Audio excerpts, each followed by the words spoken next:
Olá, nós vamos tratar de dois temas importantíssimos. O primeiro, a indisponibilidade de bens, que é uma medida cautelar que vai implicar no congelamento dos bens do réu como garantia para a ação de improbidade, para que ele não dilapide, não suma com os bens.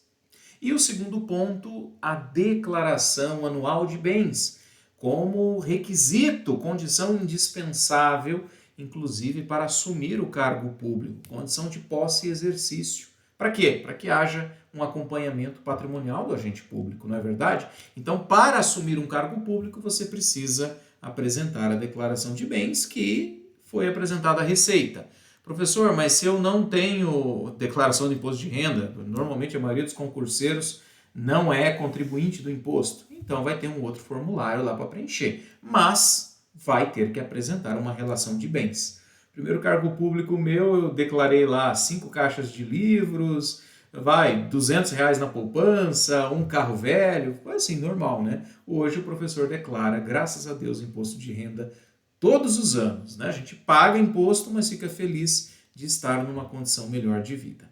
Tá certo? Então vamos tratar desses dois assuntos, responder algumas questões. Vem comigo, sem perda de tempo, artigo 16 da LIA, artigo 16 da Lei de Improbidade.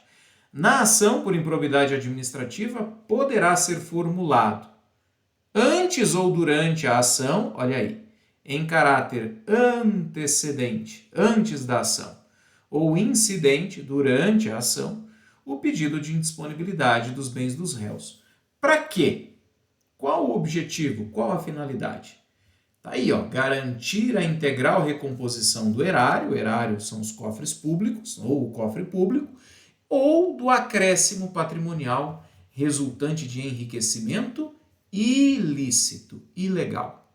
Então, basicamente, recomposição ao erário e acréscimo patrimonial do enriquecimento ilícito.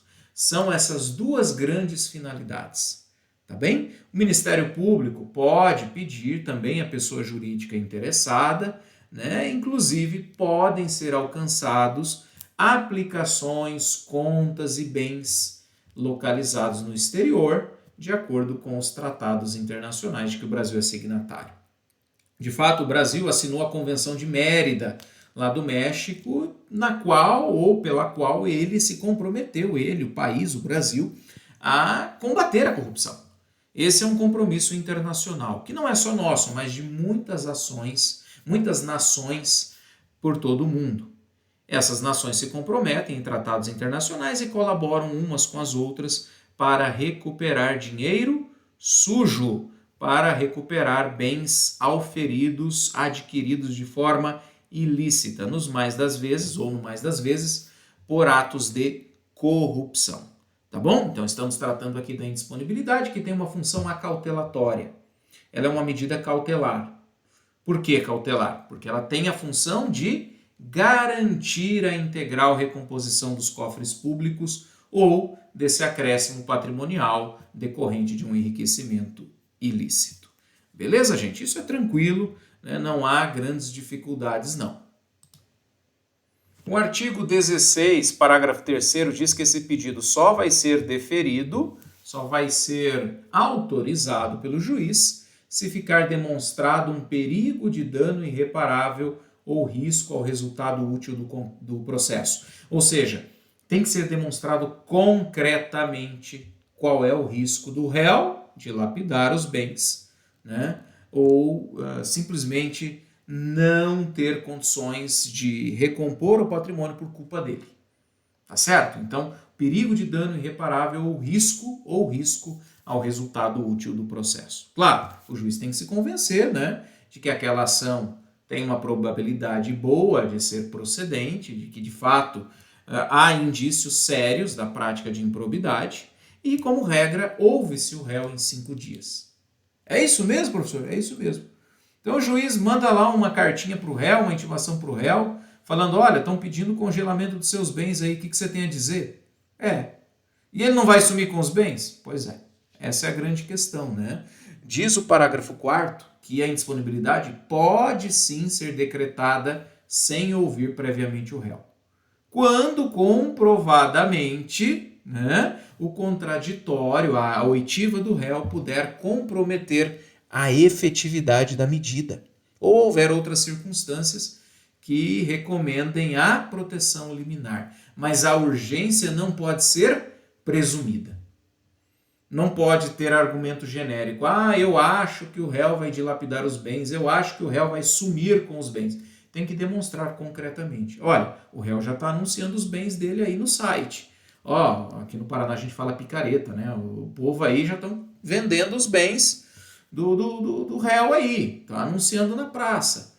Então eu tenho elementos concretos de que ele está se desfazendo desses bens e, portanto, há um risco ao resultado útil da demanda, claro, concretamente. Aí eu posso decretar sem ouvir o réu. Tudo bem? Mas essa urgência não pode ser presumida. Faz-se necessário indicar elementos concretos, elementos que recomendem a proteção liminar ou elementos que tragam a ideia de que o réu está dilapidando os bens, está se desfazendo dos bens, de que se ele for ouvido ele vai frustrar a medida. Tudo concretamente, tá bom? Ainda, o que nós temos no parágrafo 5º, tá, pessoal? Que se houver mais de um réu, isso é óbvio, a soma dos valores da indisponibilidade, a soma do congelamento, não pode superar o valor indicado como dano ao erário ou enriquecimento ilícito. Explica, professor, vamos lá. Tem uma ação de improbidade em que o Ministério Público ou a pessoa jurídica interessada fala: o dano ao erário foi de 1 milhão. São 5 réus. E eu quero bloqueio de 2 milhões. Opa, tem problema aí. Tem coisa diferente aí. Qual, professor?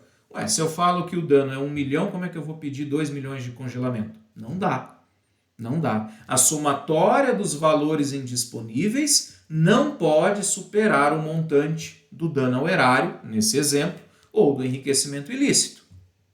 Há um limite para o congelamento de bens. E esse limite diz respeito aos valores indicados na petição inicial, aos valores indicados na ação. O dano ao erário foi 1 milhão, então os bens congelados, a serem congelados, têm um limite de 1 milhão.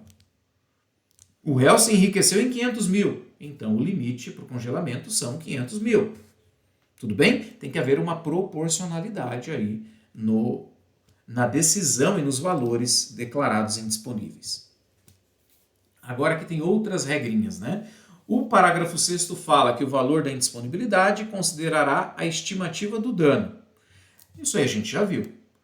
A diferença está aqui, é permitida a substituição por uma caução. O que é uma caução, pessoal? Uma garantia idônea, que pode ser, por exemplo, uma fiança bancária, um seguro garantia judicial, sob iniciativa do réu. É o réu que pede: olha, congelaram meus bens, mas eu tenho aqui um seguro garantia. Vai lá, junta esse documento e caso, o réu não pague, o seguro garantia cobre o valor. Tá bom? Outro detalhe. Vamos pensar aqui que na petição inicial, no começo do processo, se declarou em 1 milhão o valor lá do dano ao erário. Mas, durante o processo, foi se readequado para 500 mil. Gente, eu posso reduzir o congelamento de bens para 500 mil? Claro! Como é que chama isso? Readequação durante o processo. Se lá no início se pensava que era 1 milhão, mas durante o processo o réu vem e o réu prova que não é 1 milhão, é 500 mil, descongela o resto, descongela a metade, fica só os 500 mil congelados. Não faz sentido ter mais bens congelados do que o valor do dano a ser ressarcido. Não faz muito sentido, gente? Então, a indisponibilidade acompanha essa estimativa do dano. Beleza? E se o bem for de terceiro? Eu posso congelar? Posso. Mas eu preciso demonstrar que o terceiro efetivamente concorreu, que o terceiro tem participação. No quê? Na improbidade, claro. E se for pessoa jurídica, se for uma empresa, eu tenho que instaurar um incidente. O que é esse incidente? É um outro processinho. Que se chama desconsideração da personalidade jurídica. Eu vou provar para o juiz, Ministério Público ou pessoa jurídica interessada, que aquela pessoa jurídica, que aquela empresa está escondendo, está sendo usada para a prática de improbidade por meio do sócio, por exemplo. E aí eu preciso desconsiderar, eu preciso levantar o véu da pessoa jurídica. Pensa na noiva, eu levanto o véu para ver o rosto, para ver o que está escondido. E aí, pode pegar o bem da pessoa jurídica? Pode, mas precisa entrar com esse processinho que se chama incidente de desconsideração. Beleza? Bom, pedir para o juiz, né, para indisponibilizar os bens, pedir a indisponibilidade, pedir um congelamento. O juiz deu ou não deu, concedeu ou negou, deferiu ou indeferiu, o recurso cabível é o agravo de instrumento. É o agravo de instrumento. Mas o que eu quero chamar a tua atenção é o parágrafo 10. A indisponibilidade recai sobre bens que assegurem, olha aqui a palavra, exclusivamente o integral ressarcimento do dano e não incide sobre multa civil. Então, multa não entra na indisponibilidade, multa civil não entra e nem o acréscimo patrimonial lícito, acréscimo patrimonial honesto. Por que o senhor está insistindo nessa palavra lícita? Porque vários alunos não conseguiam enxergar esse L. Ah, professor, mas isso é óbvio, né? Se tem lá, por exemplo, um prefeito que ele tem os seus comércios, as suas atividades, e ele teve um problema lá de improbidade, por exemplo. Eu vou congelar bens das atividades lícitas dele, das atividades honestas dele? Não. Eu vou congelar bens daquilo que tiver ligado a eventuais problemas, eventuais improbidades, falcatruas, desvios. Agora, o prefeito lá, por exemplo, ele planta soja. O vereador lá tem uma revenda de automóveis, tem uma concessionária. Atividades lícitas, que não tem nada a ver com a acusação de improbidade. Então, o congelamento não pode pegar esses bens, porque esses bens não têm nada a ver com a improbidade, tá bom? São atividades lícitas, honestas, permitidas, normais. Beleza, gente? Então, atenção para esse detalhe. Os meus alunos não conseguiam enxergar a palavra lícita, por isso que eu chamo atenção. E agora vem o bizu, né? Vem o mnemônico, o macete. A ordem da indisponibilidade deverá priorizar. Isso está na lei. Fala, meu Deus, como é que eu vou decorar isso aí? Isso é 6 itens, né? Mas eu tenho um macete para você. E o macete é vem beber no meu AP. Ou para os mais antigos, baby, né? Baby também dá certo. Bebê é uma palavra carinhosa que eu vejo muitos jovens usarem, né? Tem até em música sertaneja, etc.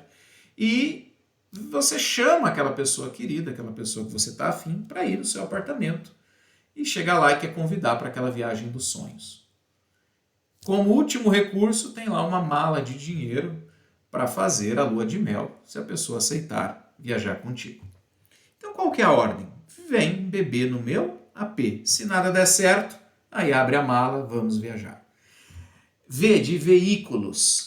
BB ou baby, bens imóveis. Baby fica até melhor aqui, né? Baby, bens imóveis. E o outro B, bens móveis. Por isso que eu falei baby, começa com BI, né? Bens imóveis e depois bens móveis. E aí, claro, semoventes, navios e aeronaves. No meu, não tem nada. AP. AP são ações e cotas. E o P de pedras e metais preciosos. Vem beber no meu AP. Veículos, bens imóveis, né? Ações e pedras e metais preciosos. Se nada der certo, aí apenas na inexistência desses bens anteriores, o bloqueio de contas bancárias. Aí vem o cifrão. Em outras palavras, o bloqueio de contas bancárias é a última medida, é a chamada última ratio. É a última tentativa do indivíduo, né, do Estado, em pegar bens. Não é o primeiro. Primeiro, o juiz vai procurar veículos. Ah, não tem. Não tem? Então vamos para imóveis, vamos para o cartório. Hoje é tudo informatizado, né? Hoje você tem o Renajute, você vai lá e descobre pelo CPF, pelo CNPJ, se o réu tem veículos. Se tiver, você já bloqueia ali, tá bom? Depois os imóveis, na sequência os móveis, aí você vai para ações e cotas, pedras e metais preciosos e, se não achar nada, aí contas bancárias. Vem beber no meu AP.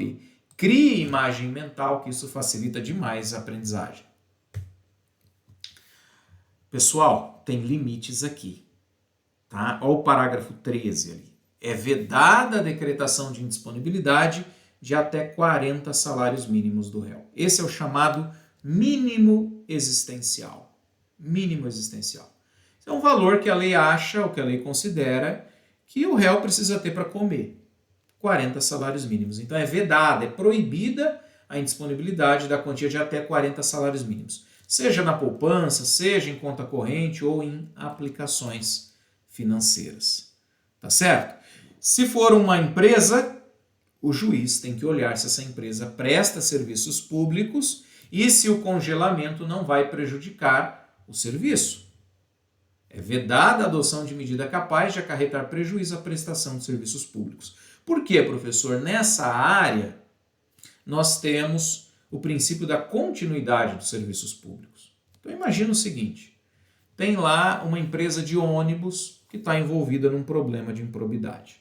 Não vou entrar no mérito, isso aqui envolve paixões, envolve política partidária, não vou entrar em mérito, tá bom? Mas tem lá, no meu exemplo, uma empresa de ônibus. O juiz pode decretar a indisponibilidade dos ônibus? Ele pode congelar? Pode, mas ele tem que olhar se vai ter prejuízo ao serviço. Ele vai recolher o ônibus no pátio ou ele só vai bloquear, por exemplo, a venda? Ele só vai bloquear a venda. Tem prejuízo à prestação de serviço público? Vai deixar de rodar o ônibus? Não, não vai.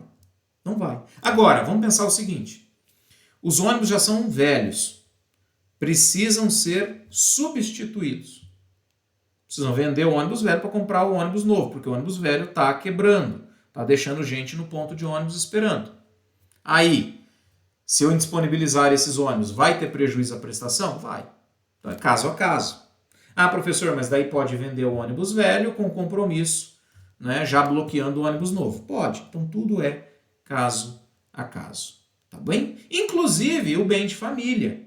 Você sabe que o bem de família é aquele imóvel residencial que serve para moradia. Eu posso congelar esse bem de família? Como regra, não. Como regra, não. Está lá no parágrafo 14. Só que as bancas pedem as exceções.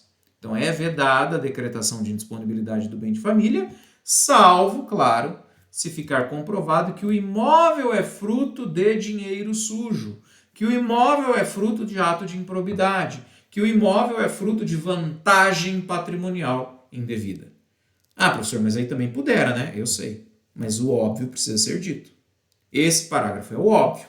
Como regra, você não congela o bem de família, salvo se esse bem de família foi fruto ou é fruto de vantagem patrimonial indevida. Por exemplo, de propina, né, de dinheiro sujo. Sobre a declaração de bens, eu falei no começo da aula, o artigo 13 fala: após o exercício do agente público, ficam condicionados à apresentação da declaração do imposto de renda. Se não declara, aí tem um outro formulário, como eu expliquei. E essa declaração ela é atualizada ano a ano.